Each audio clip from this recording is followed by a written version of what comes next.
નમસ્તે મિત્રો, હું છું નવરંગ સૈન અને સ્વાગત છે આપનું આઈ ગુજરાતના અમેરિકા સ્પેશિયલ ન્યૂઝ બુલેટિનમાં। શનિવાર જુલાઈ 18ના સમાચારોમાં જોઈશું ચાલુ મહિનાના પહેલા 12 દિવસોમાં રેકોર્ડ બ્રેક સંખ્યામાં થયેલી ઇમિગ્રેશન અરેસ્ટની વિગતો।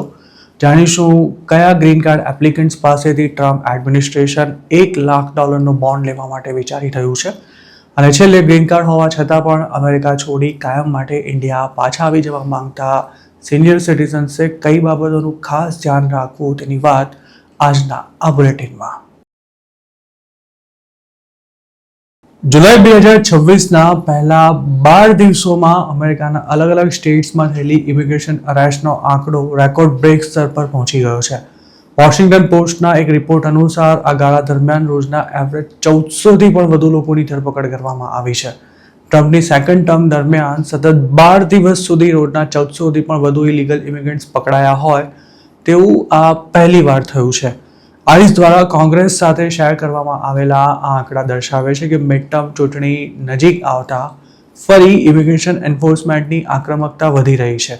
વ્હાઇટ હાઉસે માસ ડિપોર્ટેશનને ફરી ધમધમતું કરવા માટે પ્રેશર વધાર્યું હોવાના દાવા વચ્ચે છેલ્લા 1.5-2 મહિનાથી આઈસ દ્વારા અરેસ્ટ થતા ઇલીગલ ઇમિગ્રન્ટ્સનો આંકડો સતત વધી રહ્યો છે। ટ્રમ્પ એડમિનિસ્ટ્રેશન 2026માં 1 મિલિયન લોકોને ડિપોર્ટ કરવા માટે આકાશ પાતાળ એક કરી રહ્યું છે। આ ટાર્ગેટ પૂરો કરવા માટે હાલના દિવસોમાં આઈસના એજન્ટ્સને ઓવરટાઈમ પણ કરવો પડી રહ્યો છે તેવી સ્થિતિ વચ્ચે વોશિંગ્ટન પોસ્ટે પોતાના રિપોર્ટમાં એમ પણ જણાવ્યું છે કે જૂન 2026માં કુલ 39,500 લોકોને અરેસ્ટ કરી ડિટેન્શન સેન્ટરમાં મોકલવામાં આવ્યા હતા। આ આંકડો ડિસેમ્બર 2025માં થયેલી રેકોર્ડ ધરપકડો કરતાં પણ વધારે હતો, પણ જુલાઈના પહેલા 12 દિવસોમાં જે સ્કેલ પર ઇમિગ્રેશન એન્ફોર્સમેન્ટ કરવામાં આવ્યું છે તેનાથી જૂનનો રેકોર્ડ પણ તૂટી જશે તેવી પૂરી સંભાવના છે। છેલ્લા 7 મહિનામાં થયેલી ડેઇલી અરેસ્ટની એવરેજ પર નજર નાખીએ તો જાન્યુઆરીમાં મિનેસોટામાં 2 અમેરિકન સિટીઝનને શૂટ કરાયા તે દરમિયાન રોજના 1164 લોકોની ધરપકડ કરવામાં આવી હતી। ફેબ્રુઆરીની ડેઇલી એવરેજ ઘટીને 1025 પર આવી ગઈ હતી, જ્યારે માર્ચમાં તે 954 પર અને એપ્રિલમાં 1002 પર પહોંચી હતી। જોકે મે મહિનામાં તેમાં ફરી ઘટાડો નોંધાયો હતો, પણ જૂનમાં રોજે રોજ પકડાતા લોકોનો આંકડો 1319 પર પહોંચી ગયો હતો, જ્યારે જુલાઈના પહેલા 12 દિવસમાં તે 1433 નોંધાયો છે। મતલબ કે ચાલુ મહિનામાં 44,000 જેટલા ઇમિગ્રન્ટ્સને અરેસ્ટ કરવામાં આવે તેવી શક્યતા છે। જુલાઈ મહિનામાં 6 દિવસના ગાળામાં ટેક્સાસ અને મેઇનમાં થયેલા શૂટિંગમાં આઈસના એજન્ટ્સની ગોળીથી 2 ઇલીગલ ઇમિગ્રન્ટ્સના મોત થઈ ગયા હતા, જ્યારે ફ્લોરિડામાં ધરપકડથી બચીને ભાગવા જતા થયેલા અકસ્માતમાં અન્ય એક ઇમિગ્રન્ટ મોતને ભેટ્યો હતો। જુલાઈ 2026ના પહેલા 12 દિવસમાં ભલે રોજના એવરેજ 1433 એલિયન્સને અરેસ્ટ કરાયા હોય, પણ આ જ મહિનાના અમુક દિવસોમાં રોજના 2000થી પણ વધુ લોકોને પકડવામાં આવ્યા હોવાનું પણ વોશિંગ્ટન પોસ્ટનું કહેવું છે। અખબારે પોતાના એનાલિસિસમાં એમ પણ જણાવ્યું છે કે 2025ના પહેલા 7 મહિનાની સરખામણીએ 2026ના પહેલા 7 મહિનામાં થયેલી ધરપકડોનું પ્રમાણ 40% જેટલું વધારે થાય છે, જેનો સીધો અર્થ એવો થાય છે કે 2025માં ભારે તમાશો કર્યા બાદ જેટલા લોકો પકડવામાં આવ્યા હતા તેના કરતાં 2026માં ચાલી રહેલા સાયલેન્ટ માસ ડિપોર્ટેશનમાં વધુ લોકો અરેસ્ટ થઈ રહ્યા છે। ગયા વર્ષે વ્હાઇટ હાઉસે આઈસને રોજના 3000 એલિયન્સને પકડવાનો ટાર્ગેટ આપ્યો હતો, જે ક્યારે પણ પૂરો નહોતો થઈ શક્યો। જોકે હવે એજન્સીમાં 10,000 જેટલા નવા એજન્ટની ભરતી કર્યા બાદ રોજના 2000 લોકોને અરેસ્ટ કરવાનો ટાર્ગેટ આપવામાં આવ્યો છે, જેને પૂરો કરવા માટે આઈસ હાલ દોડાદોડી કરતી દેખાઈ રહી છે। લોકલ પોલીસ દ્વારા અરેસ્ટ કરવામાં આવ્યા હોય તેવા એલિયન્સને પોતાની કસ્ટડીમાં લેવાની સાથે સાથે આઈસના એજન્ટ્સ જાતે જ ટ્રાફિક સ્ટોપ તેમજ રેડ્સ કરીને ધરપકડો કરી રહ્યા છે।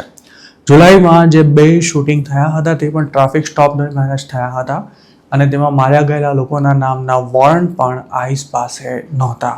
ધરપકડોની સાથે સાથે ડિપોર્ટેશનનો આંકડો પણ સતત વધી રહ્યો છે। 2026માં અત્યાર સુધી કેટલા એલિયન્સને ડિપોર્ટ કરવામાં આવ્યા તેની કોઈ સત્તાવાર માહિતી શેર કરવામાં નથી આવી, પણ DHSના સેક્રેટરીએ હાલમાં જેવો દાવો કર્યો હતો કે રોજના 3000થી પણ વધુ લોકોને ડિપોર્ટ કરવામાં આવી રહ્યા છે। ડિપોર્ટેશનની સ્પીડ વધારવા માટે આઈસ પોતાની એરલાઇન પણ શરૂ કરવા માટે વિચારી રહી છે, તેમજ ડિટેન્શન કેપેસિટી વધારવા માટે પણ પૂરજોશમાં તૈયારી ચાલી રહી છે। જોકે ડિટેન્શન સેન્ટર્સમાં ઇમિગ્રન્ટ્સને જે સ્થિતિમાં રાખવામાં આવે છે તેના પર સવાલો પણ ઉઠી રહ્યા છે। ટેક્સાસમાં આવેલા ડિટેન્શન સેન્ટરમાં બંધ કેદીઓને મારવામાં આવતો હોવાનો દાવો તાજેતરમાં જ પબ્લિશ થયેલા એક રિપોર્ટમાં કરવામાં આવ્યો હતો. તેવી જ રીતે કોલોરાડોમાં ડિટેન્શન સેન્ટરની બહાર ચાલી રહેલા વિરોધ પ્રદર્શનમાં ભાગ લેનારી એક મહિલાને જેલમાં ફરજ બજાવતા પ્રાઇવેટ કંપનીના ગાર્ડે શૂટ કરી દીધી હતી. ટ્રમ્પ એડમિનિસ્ટ્રેશન ગ્રીન કાર્ડ માટે અપ્લાય કરનારા અમુક લોકો પાસેથી $1 લાખ બોન્ડ લેવાનો પ્લાન બનાવી રહ્યું છે. ધી વોલ સ્ટ્રીટ જર્નલના એક રિપોર્ટમાં આ દાવો કરવામાં આવ્યો છે અને આ અંગેની એક દરખાસ્ત હાલ વિચારણા હેઠળ હોવાનું પણ જણાવાયું છે. જો તેનો અમલ ખરેખર શરૂ થઈ ગયો તો કોન્સ્યુલેટ પ્રોસેસ મારફતે ગ્રીન કાર્ડ માટે અપ્લાય કરનારા કેટલાક ઇમિગ્રન્ટ્સને આ બોન્ડ ભરવો પડી શકે છે. જોકે કોની પાસેથી બોન્ડ લેવામાં આવશે તેના ધારાધોરણો હજુ સુધી નક્કી નથી કરાયા અને નવો નિયમ ક્યારથી લાગુ પડશે તે પણ નક્કી નથી અને સાથે જ દરેક ઇન્ડિવિજ્યુઅલ કેસ અનુસાર બોન્ડની રકમ અલગ અલગ પણ હોઈ શકે છે. અમેરિકાની સરકારે લીગલ ઇમિગ્રેશન પર અનેક પ્રકારના નિયંત્રણો મૂક્યા છે, જેમાં નેચરલાઇઝેશનની ફીમાં કરાયેલા વધારા ઉપરાંત પરમેનન્ટ રેસિડેન્સી એટલે કે ગ્રીન કાર્ડ અને નેચરલાઇઝેશનના ધારાધોરણો ખૂબ જ કડક બનાવવાનો સમાવેશ થાય છે. આ ઉપરાંત અમેરિકાની અંદરથી જ એડજસ્ટમેન્ટ ઓફ સ્ટેટસ માટે અપ્લાય કરતા મોટાભાગના લોકોને કોન્સ્યુલર પ્રોસેસ મારફતે જ ગ્રીન કાર્ડ ઇસ્યુ કરાય તેવા પણ નિર્દેશ USCISના અધિકારીઓને હજુ ગયા મહિને જ આપવામાં આવ્યા હતા. જે ઇમિગ્રન્ટ અમેરિકાની સરકાર પર બોજ બને તેમ હોય, મતલબ કે સરકારી યોજનાઓનો લાભ લઈ શકે તેમ હોય અથવા તો લઈ રહ્યા હોય, તેમને ગ્રીન કાર્ડ નહીં મળે તે સુનિશ્ચિત કરવા માટે પણ સરકારે જણાવી દીધું છે અને જેમણે આવી કોઈ વેલફેર સ્કીમનો લાભ લીધો છે તેમની એપ્લિકેશન પણ હવે રિજેક્ટ થઈ શકે છે. કયા દેશના કેટલા ગ્રીન કાર્ડ હોલ્ડર્સ અમેરિકામાં સરકારી યોજનાઓનો લાભ લે છે તેનો તમામ ડેટા US ગવર્મેન્ટ પાસે છે. જો ગ્રીન કાર્ડ પર બોન્ડ મૂકવામાં આવ્યો તો આવા દેશોના એપ્લિકન્ટને જ બોન્ડ ભરવો પડશે તેવી શક્યતા છે. આ પ્રોગ્રામને આવનારા દિવસોમાં પાયલટ પ્રોજેક્ટ તરીકે ચાલુ કરવામાં આવી શકે છે અને ધીરે ધીરે તેનો વ્યાપ પણ વધારવામાં આવશે. જો એપ્લિકન્ટ બોન્ડ ભરી શકે તેમ ન હોય તો તેના ફેમિલી મેમ્બર્સ પણ તેની ચૂકવણી કરી શકે છે. આ મામલા સાથે સંકળાયેલા અમુક સૂત્રોએ વોલ સ્ટ્રીટ જર્નલને જણાવ્યું હતું કે જેમની પાસેથી બોન્ડ લેવામાં આવશે તેમને તેની રકમ સિટીઝન બન્યા બાદ પરત આપી દેવાશે. મતલબ કે બોન્ડ ભરનારાએ પૈસા પાછા મેળવવા કમસે કમ 5 વર્ષ સુધી રાહ જોવી પડશે. સ્ટેટ ડિપાર્ટમેન્ટના પ્રવક્તા ટોમી પેગટે આ મામલે ટાઈમ મેગેઝિનને આપેલા એક સ્ટેટમેન્ટમાં જણાવ્યું હતું કે પ્રેસિડેન્ટ ટ્રમ્પે વાત ક્લિયર કરી દીધી છે કે અમેરિકામાં માઇગ્રેટ થવા માંગતી વ્યક્તિ આર્થિક રીતે પગભર અને અમેરિકન ટેક્સ પેયર્સના પૈસા પર જીવવાને બદલે દેશની ઇકોનોમીમાં પ્રદાન આપી શકે તેમ હોય તે જરૂરી છે. આ જ ઉદ્દેશ સાથે સરકાર પોતાની પોલિસી બનાવી રહી છે, જેના ભાગરૂપે અમુક ઇમિગ્રન્ટ વિઝા હોલ્ડર્સ પાસેથી બોન્ડ લેવામાં આવશે અને તેનાથી એ સુનિશ્ચિત પણ કરાશે કે તેમની પાસે પોતાના ખર્ચા કાઢવા માટે જરૂર પડે ફંડ ઉપલબ્ધ હોય. ટ્રમ્પે પોતાની પહેલી ટર્મ દરમિયાન પણ વિઝા બોન્ડ લાગુ કરવાનો પ્રયાસ કર્યો હતો, જેના હેઠળ અમુક ચોક્કસ દેશોમાંથી આવતા વિઝિટર્સ પાસેથી $5,000 થી $15,000 બોન્ડ લેવાની જોગવાઈ હતી. પણ આ પ્રોગ્રામ ક્યારે અમલમાં નહોતો આવી શક્યો. જો કે સેકન્ડ ટર્મમાં તેઓ અત્યાર સુધી 50 જેટલા દેશો પર વિઝા બોન્ડ મૂકી ચૂક્યા છે, જેમાં ભારતના પાડોશી દેશો નેપાળ, બાંગ્લાદેશ અને ભૂતાનનો પણ સમાવેશ થાય છે. ગ્રીન કાર્ડ સરેન્ડર કરાવીને કોઈ ઇન્ડિયા પાછા આવી જવાનું વિચારી પણ શકે. તેમાં ગુજરાતીઓ તો ક્યારે પણ આવું ના જ કરે, પણ અમુક સંજોગોમાં મજબૂરી માણસને આમ કરવાની ફરજ પાડી શકે છે અને યુએસમાં રહેતા કેટલાક ગુજરાતીઓ સાથે કંઈક આવું જ થઈ પણ રહ્યું છે. છેલ્લા કેટલાક દિવસોમાં અમેરિકામાં વસતા અમુક સિનિયર સિટીઝન્સે આમ ગુજરાતનો સંપર્ક કરી ગ્રીન કાર્ડ રિટર્ન કરી ઇન્ડિયા પાછા આવી જવા માટે શું કરી શકાય તે અંગે માહિતી માંગી છે. તેમના કેટલાક લોકોએ આમ કરવા પાછળના કારણની વિગતવાર ચર્ચા પણ કરી છે, જ્યારે ઘણાએ તેને પોતાની અંગત બાબત ગણાવી તેના વિશે વધારે કોઈ ચર્ચા કરવાનું ટાળ્યું હતું. જે ગુજરાતીઓ યુએસથી ઇન્ડિયા પાછા આવી જવા માંગે છે તેમાંના લગભગ મોટાભાગના પારિવારિક કારણોસર આમ કરવા મજબૂર બન્યા છે, જેમાં કોઈના પર બોજ બનીને જીવવાની લાગણી અનુભવવા ઉપરાંત ઓશિયાળું જીવન જીવવું પસંદ ન કરતા હોય તેવા લોકોની સંખ્યા સૌથી વધારે છે. પોતાની નાની દીકરીની સ્પોન્સરશિપ પર ગ્રીન કાર્ડ મેળવનારા એક ગુજરાતી મહિલા ત્યાં શાંતિથી જિંદગી જીવતા હતા, પણ દીકરીનું કેન્સરમાં મોત થઈ જતાં તેમને પોતાની મોટી દીકરીને ત્યાં રહેવા જવું પડ્યું, જે તેમને જરા પણ પસંદ નહોતી કરતી. જેથી આ મહિલા ખાસો સમય સુધી પોતાની જ દીકરીનો ત્રાસ સહન કરી ઇન્ડિયા પાછા આવી ગયા હતા. આવા જ બીજા એક કેસમાં પોતાને ઘરગાડીની જેમ રાખતી વહુથી કંટાળી ગયેલા એક વૃદ્ધ ગુજરાતી દંપતી પણ પોતાના એક નજીકના સંબંધીની મદદથી રાતોરાત યુએસથી ઇન્ડિયા પરત ફર્યા હતા. ઇન્ડિયામાં સારી જિંદગી જીવતા અને આર્થિક રીતે કોઈના પર નિર્ભર ન હોય તેવા અમુક સિનિયર સિટીઝન્સ માટે અમેરિકામાં રહેવું અને એડજસ્ટ થવું આસાન નથી હોતું.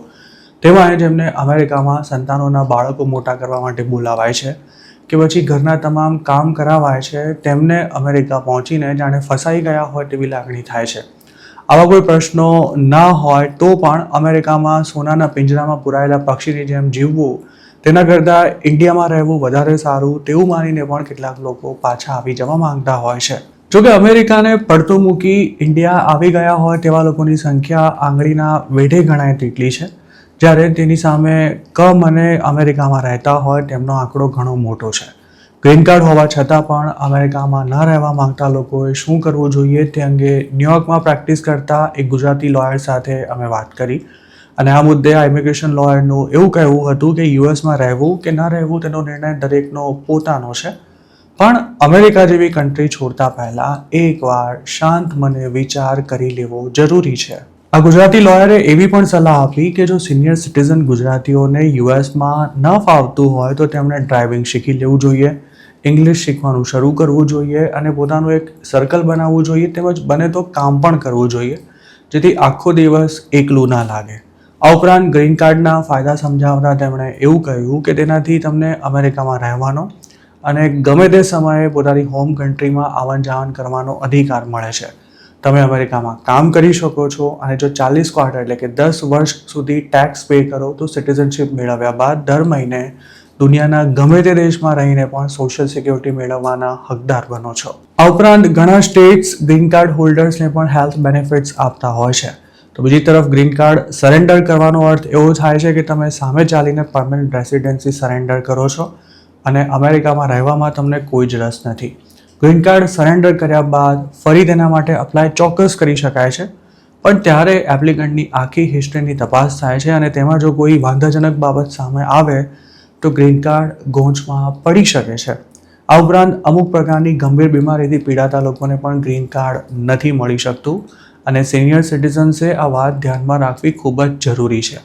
આ તમામ વાતોને ધ્યાનમાં રાખી ગ્રીન કાર્ડ સરેન્ડર કરી દેવાનું ઉતાવળિયું પગલું ક્યારે પણ ન ભરવું જોઈએ તેવી પણ તેમણે સલાહ આપી છે. હવે જો ગ્રીન કાર્ડ સાથે લઈને જ ઇન્ડિયા પાછા ચાલ્યા જાઓ અને 6 મહિનાથી પણ વધુ સમય સુધી અમેરિકા રિટર્ન ન થાવ તો શું થઈ શકે તે અંગે માહિતી આપતા ગુજરાતી લોયરે એવું કહ્યું હતું કે આવા જેન્યુઇન કેસમાં ગ્રીન કાર્ડ હોલ્ડર પોતે હેલ્થના કારણોસર કે પછી બીજા કયા કારણોસર ટ્રાવેલ કરી શકે તેમ નહોતા તેનું યોગ્ય કારણ આપી ફરી અમેરિકા જવાનો પ્રયાસ કરી શકે છે, જેના માટે SB1 તરીકે ઓળખાતા રિટર્નિંગ રેસિડેન્ટ વિઝા માટે અપ્લાય કરી શકાય છે.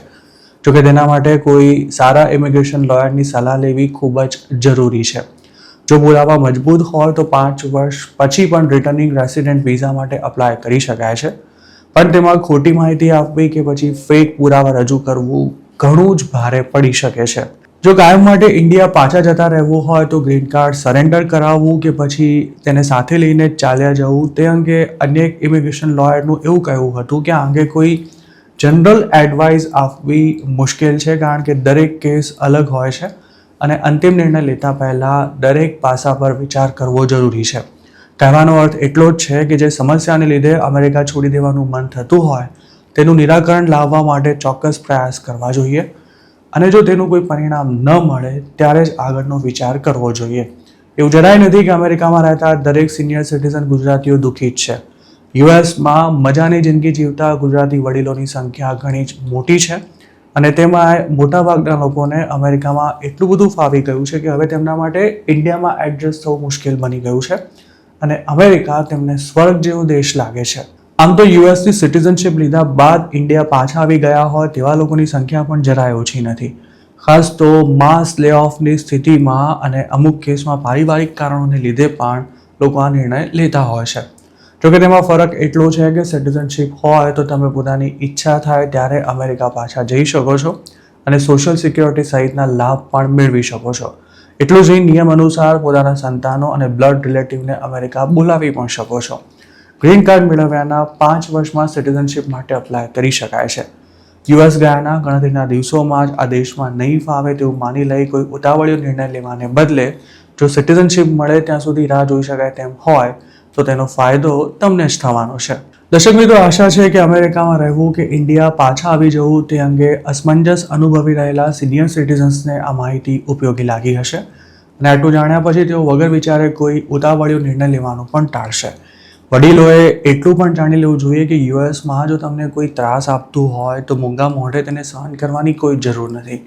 અમેરિકાના લગભગ દરેક સ્ટેટ્સમાં સિનિયર સિટીઝન્સને પ્રોટેક્શન આપતા કડક કાયદા અમલમાં છે અને વડીલો સાથે આવું કરનારાને કડકમાં કડક સજા થઈ શકે છે.